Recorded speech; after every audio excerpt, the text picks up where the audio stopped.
Wow. So after Munguia joined Canelo Alvarez's camp to prepare for the man that knocked him out with only 4 KOs, the 40-1 Munguia had to take steroids in order to beat someone that only had 4 KOs by unanimous decision.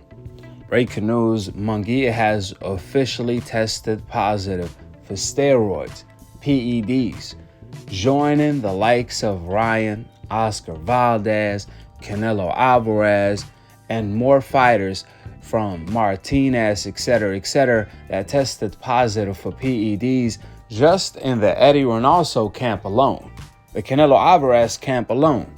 Well, reports came out by the Ring magazine stating, quote, VADA informed all the relative parties on Wednesday that Munguia A sample returned with organic PEDs in his system following a urine sample on May 4th when he defeated Bruno, sources tells the Ring magazine. Munguia has 10 days to request his B sample to be tested, and we all know, just like Ryan Garcia, we're gonna wait for that B sample just to be positive as well. We all know PEDs didn't magically pop up in Munguia's system. Clearly, this man felt the need to cheat. What's more embarrassing is the fact that Munguia felt the need to cheat even though he's 40-1, while Bruno only had 4 KOs on his record.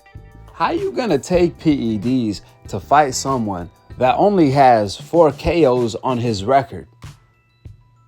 You know what they call that? They call that glass chin and glass skills and glass defense, glass everything. That's why Munguia felt the need to take PEDs to beat Bruno by unanimous decision. What's even more interesting is the fact that Munguia is like the 6th or 7th guy that tested positive for PEDs in Canelo's camp. Even the leader of that camp, Canelo Alvarez, tested positive for PEDs himself leading up to the Gennady Golovkin rematch, which is, interestingly, the same thing Munguia did. Which means Crawford better take notes. He better test Canelo Alvarez ASAP for VADA, because you cannot trust that camp at all.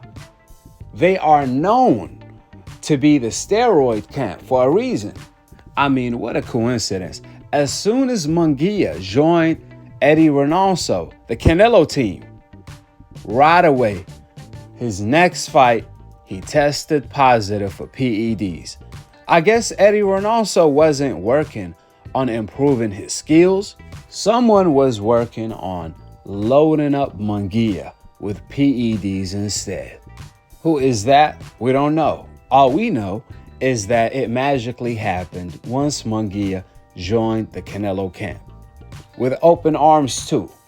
That being said, Bruno needs to request to overturn the decision to a no contest or a W for him. Just like Ryan Garcia, Munguia doesn't get credit for the win, for avenging his loss, because he didn't. He cheated Bruno. He didn't beat Bruno, a fighter with 4 KOs that knocked him out.